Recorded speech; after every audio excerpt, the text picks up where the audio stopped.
Hello and welcome to i4 Automation's podcast number 5. As you may be able to tell, it's our festive one. We're just about ready for Christmas. Some people are more ready for Christmas than others. My name's Andrew from i4 Automation. I'm Tom from i4 Automation. And this week what we're going to do is we've gone through the social media of things that have been happening with Unitronics, and I've picked out a top 9. Not a top 10, a top 9. It started off being a top 8, yeah, but then I found one which I really liked, so I just snuck it in there. Okay. But I couldn't find a 10th one for even numbers, so I'm sorry if you've got OCD and it messes with you, I apologise.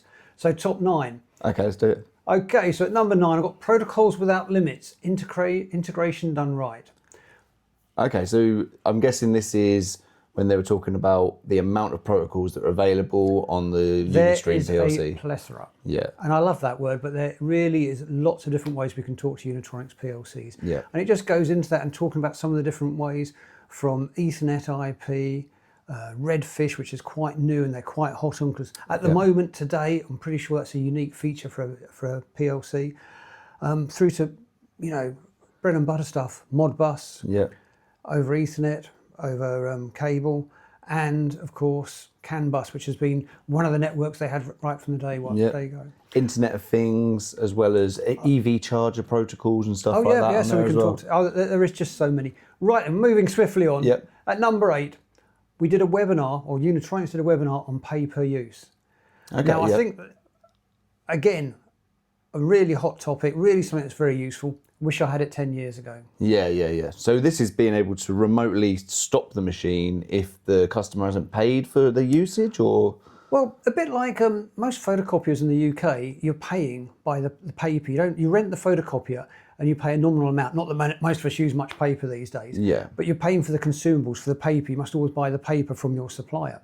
Or the number of prints you make is what you're paying for. Yeah. And there are people, and I had an application, albeit 10 years ago now, where the customer wanted to do that to do with repackaging stuff, and they want to pay for it on a piecemeal type. Yeah, piece by piece as it goes through the production. And if the customer doesn't want to pay, you want to switch the machine off. We can do that all now with UniCloud, and it really is geared up nicely for it. Yeah, nice. And the webinar, they were just going through some of the options available. Well, they were pointing out how you can do that, how you'd integrate that.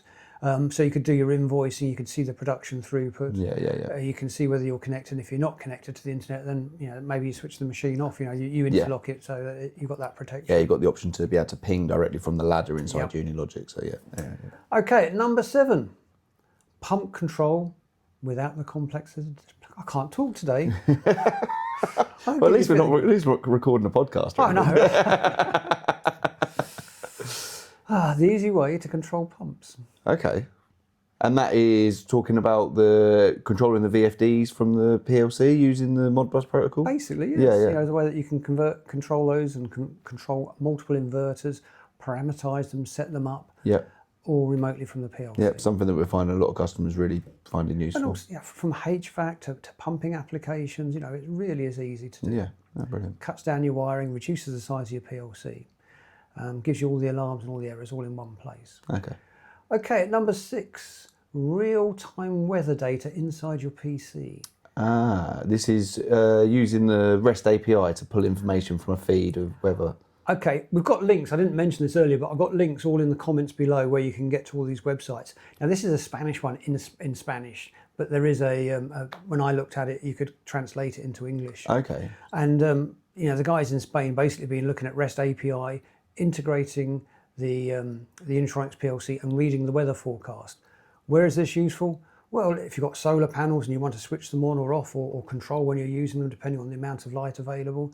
But also you might have a system where you want to close, you've got high winds and you want to bring in your awnings and such like. Yeah.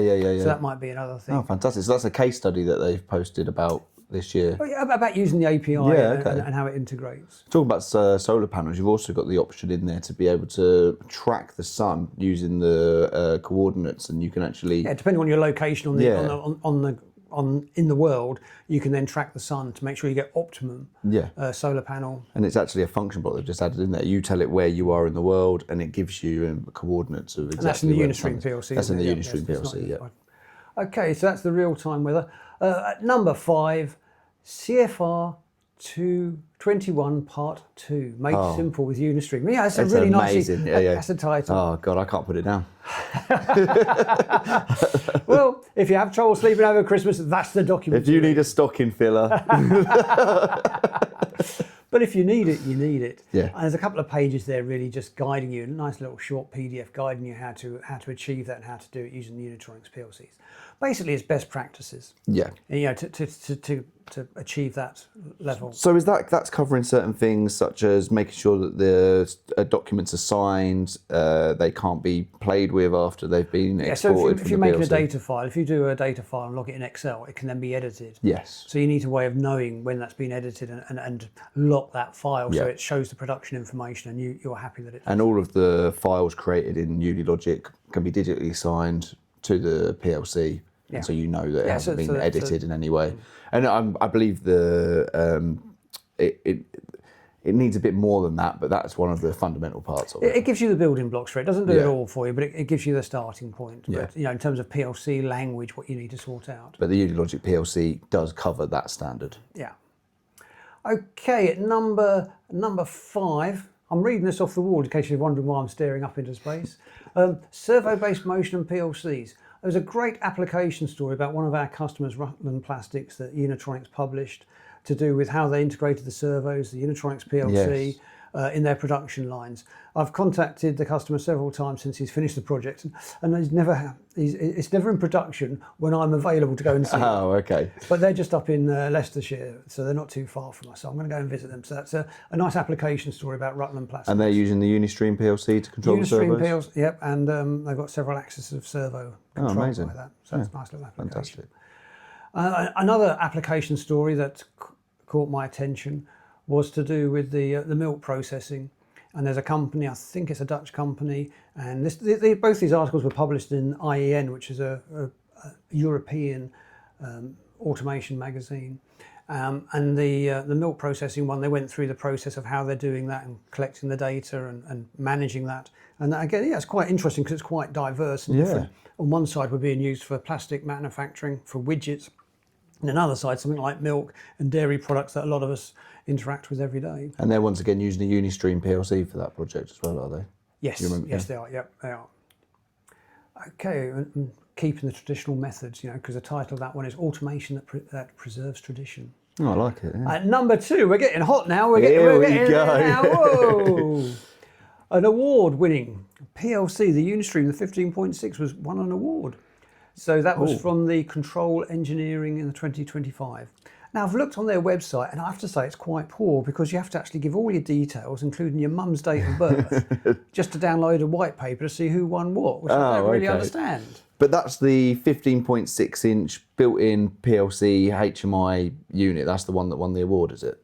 It's not the modular system. It's No, the I think new the one. modular one was launched after that. Yeah. So it's the full-blown 15.6 controller. Yeah, which is a great bit of kit because you've got double the processing power of the normal modular one on that one. Yeah. And you've got it all in one unit. There's no I/O on the actual base unit itself, but you can add extra I/O onto it. Yeah, using the expansion module. Exactly. Yeah. Well, because they won an award. It's really good. It's the only one in that range that doesn't actually have the I/O built into it. It only has one model, where the other ones we've got about 8 models of each one with I/O built in. The profile of it's very similar to the 15.6-inch HMI, the USL model. Yeah, I haven't checked to see if it's the same cutout. Maybe that's something we should do to see if it is. It's definitely the same cutout. Oh, okay, so it's interchangeable. Yeah, definitely, very much so. Yeah, just a matter of you've got I/O on the back of it, and you haven't got the depth because there's no CPU sticking out the back. Yeah, exactly. Yeah, the depth might be a little bit. I always did wonder why thinner. they did that. Why they had the CPU plugging in. Yeah. I kind of assumed they were going to get more powerful CPU. Yeah, this is exactly it. It seemed like because you've got a certain part number for the CPU, the standard CPU, it would have been quite easy to add extra. You're going to get like a CPU plus, Yeah,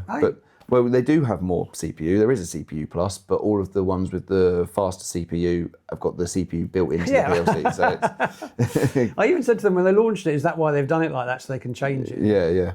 Well, I guess it was the restrictions at the time. You forget it's been around a while now. Yeah, and it's a very I remember system. going to the launch of that. Oh, really? Yeah, in France. We were invited to Disney, basically. Oh, amazing. To launch of that. That's a few years. Is that for the whole modular I hope range? no, I'm not going to tell you any more in case that comes up on the quiz later. There is a quiz later. We haven't announced the quiz, have we? Well, I'm just going to sneak it up on me, aren't you? Yeah. I only know we've got a quiz because I wondered what he was doing when he was playing on his phone earlier. Does a very swift research. Right, number 1. Number 1. 21.5-inch screen.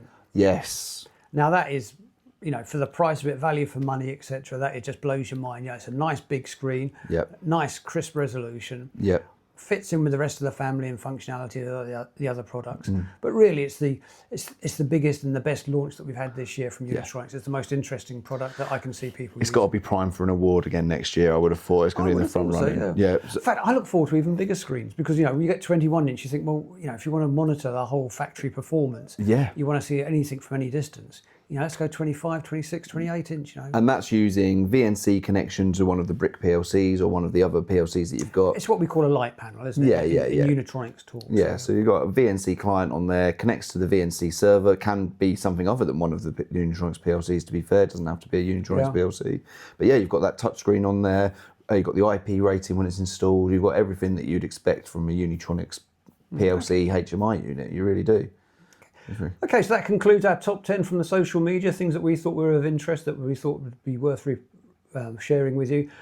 Look in the comments, we've got all the links to all those. If you want some more information, they'll take you to the original source, wherever we've been able to find it, and you can contact us and we'll tell you a bit more.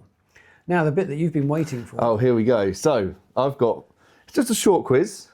I've got 3 questions. Might I add my phone number? No, this is where I've got the answers down to make sure I get it right. Okay? Okay. So let's start off. As long as it isn't anything to do with like your date of birth or anything like that. No, it's not. No, these are all PLC related. Okay. It's PLC related questions. And I don't expect you to have the answers for them. Okay. But let's see. Okay. What car was CAN bus first used in? What brand of car? Bonus points if you can guess the year. I'm going to say Mercedes. Boom. Mercedes in 1991. I was going to say 1991.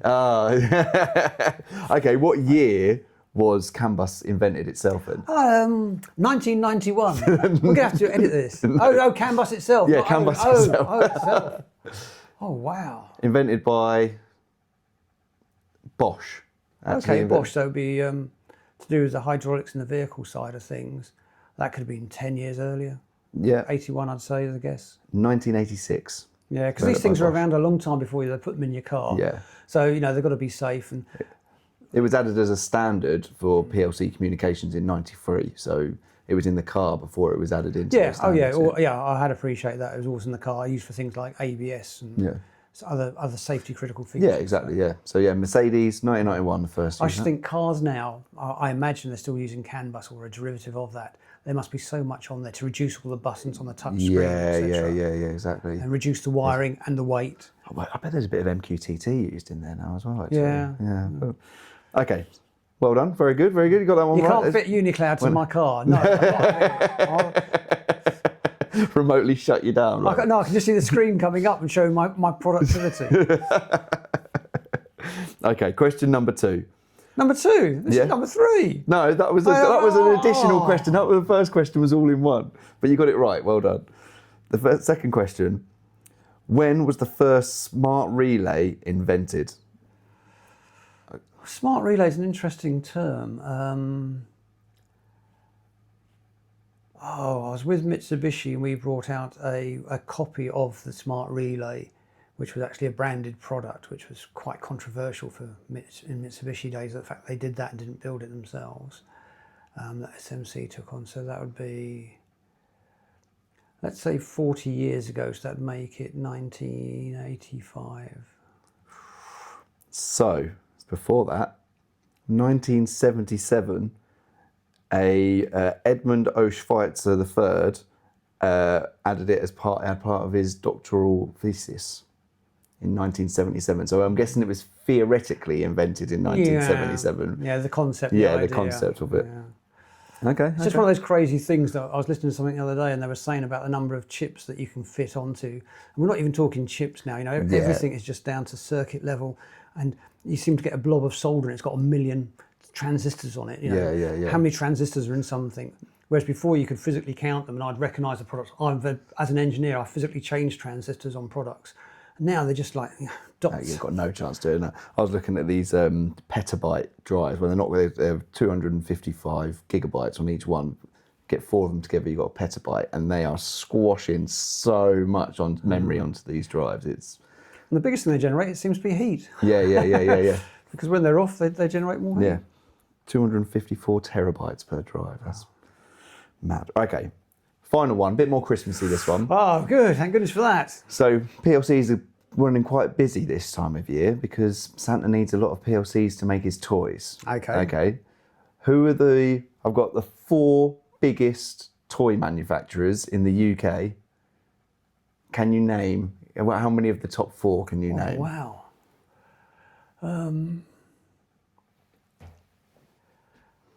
Top 4. If you can name any of the top 4, I'll give it to you. Waddington's? Waddington's is not on the list. See, I guess most of them have been brought by foreign companies. I'm not of the age of buying things for children, so I don't really know what toys there are. There's one that you definitely know, it spans the ages. I was very surprised when I went up the M62 recently and I saw the Haribo factory. It is huge. You can see it from the M62. I thought, where did that come from? You know, obviously shows I haven't been up there for a while. No, I can only think about sweet manufacturers, people like Cadbury's and Games Workshop, who make little, they make the Warhammer miniatures. Okay, so now you're speaking a foreign language to me.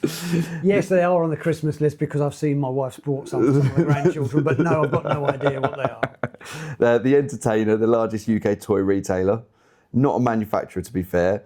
And then you've got Lego, but that's manufactured in Denmark. Yeah, I was going to say that's quite famously not manufactured. And then you've got a company called HTI Toys, which bought out Sambro, who make Peppa Pig toys and Paw Patrol toys and stuff like that for little kids. Yeah, you've got to have kids of the right age. I'm sorry, I think that's unfair. HTI. That's not very Christmassy of you. I would have accepted Lego, even though it's a Danish company.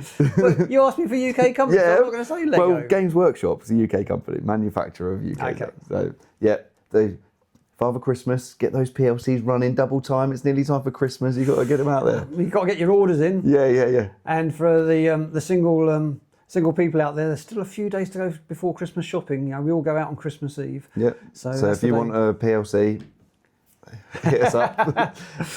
Right, that pretty much concludes us. We try to keep this podcast nice and short for you because I think the last one went on a bit long. So I wish you a Merry Christmas.